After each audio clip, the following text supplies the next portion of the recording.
தோழர்களுக்கு வணக்கம். நான் உங்கள் ஆர்எஸ்ஐ தீபன். மாணவர்களோட போராடுகின்ற அந்த அரசியல் உரிமையை பறிக்கிற விதமாக கல்வி இயக்குநரகம் சார்பாக ஒரு சுற்றறிக்கை விடப்பட்டிருந்தது 17/8/2026 அன்று.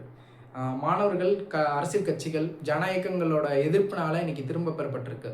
கல்வி ஆணையர் கலை மற்றும் அறிவியல் கல்லூரி முதல்வர்களுக்கு ஃபுல்லாக இந்த கடிதத்தை அனுப்புகிறாரு.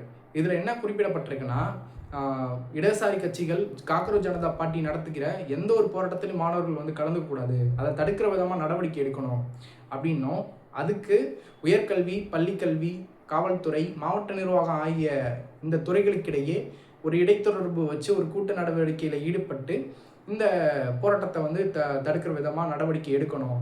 அப்போ இதை பற்றின தகவல்களையும் நீங்கள் கொடுக்க வேண்டும் அப்படின்ட்டு வலியுறுத்தப்பட்டிருக்கு இந்த கடிதத்தில்.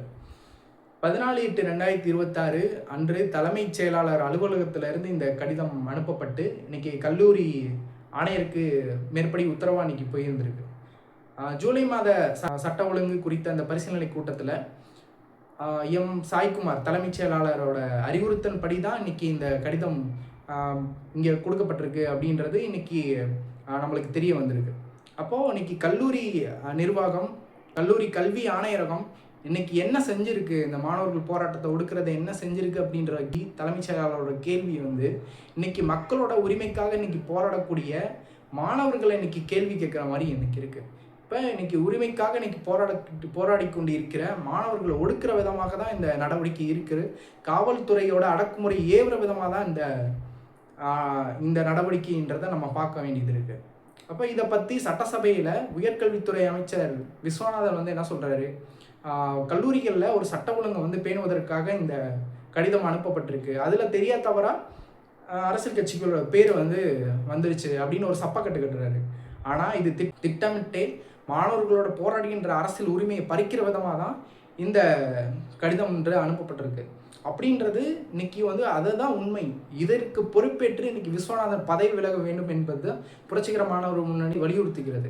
இவர்கள் மட்டுமல்ல, அரசின் தலைமைச் செயலாளர், இன்னைக்கு கல்வி செயலாளர்கள், தமிழ்நாட்டு அரசு அனைவரின் மீதும் புரட்சிகர மாணவர் இளைஞர் முன்னணி குற்றம் சாட்டுகிறது. இவர்களுக்கும் தொடர்பு இருக்கு. இந்த மாணவர்கள் போராட்டத்தை ஒடுக்க வேண்டும் என்பது இவர்களோட நோக்கமாகவும் இருக்கு. இன்னைக்கு தமிழ்நாட்டோட அதிகார மட்டத்தில் இன்னைக்கு ஆழமாக ஊடுருவி இருக்கிற RSS, BJP, பாசிச கும்பல் தனது நோக்கத்தை நிறைவேற்றுவதற்காக ஒவ்வொரு நடவடிக்கையாக இன்னைக்கு மேற்கொண்டுட்டு வரான். அப்போ அதோட தொடர்ச்சியாக தான் இந்த கடிதத்தையும் நம்ம பார்க்க வேண்டியது இருக்கு. அப்போ இதில் என்ன சொல்கிறாங்க, இடதுசாரி கட்சிகள் தான் இன்னைக்கு குறிப்பிடப்பட்டிருக்கு, வலதுசாரி கட்சிகள்னு குறிப்பிடப்படலை. இப்போ வலதுசாரி கட்சிகள்னால் யார்? இன்னைக்கு பாசிச கும்பல் தான் இன்னைக்கு வலதுசாரி கட்சிகளாக இருக்குது. அவர்களோட போராட்டத்தில் நம்ம போய் கலந்துக்க முடியுமா? அவர்களோட போராட்டத்தை ஒடுக்கணும்னு இவர்களுக்கு நோக்கம் இல்லையா? இப்போ இடதுசாரி கட்சிகள் யாருக்காக போராடிர்கள்? மக்களுக்காக, மக்கள் பிரச்சனைகளுக்காக இன்னைக்கு போராடிட்டு இருக்கார்கள் கருத்தில். இப்போ இவர்களோட போராட்டம் ஒடுக்குன்னு நினைக்கிறது எப்படிப்பட்டது? இன்னைக்கு தமிழ்நாடு மாணவர்கள்கிட்ட முற்போக்கான கருத்து பரவிடக்கூடாது அப்படின்றதுக்காக ஒரே நோக்கத்துக்காண்டி இன்னைக்கு திட்டமிட்டே இந்த ஒடுக்குமுறையை இன்னைக்கு செய்து வருகிறார்கள். அப்போ இன்னைக்கு தாவேக அரசு தெரியாதுன்னு அப்படின்னு நாடகம் ஆடுது.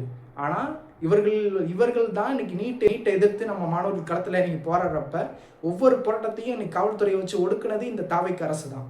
அப்போ இந்த தாவேக அரசையும் வன்மையாக நாம் குற்றம் சாட்டுகிறோம். இந்த அதிகார வர்க்கத்தின் இந்த அடக்குமுறைகளுக்கு எதிராக தமிழ்நாட்டு மாணவர்கள் ஒருபோதும் அஞ்ச மாட்டார்கள்.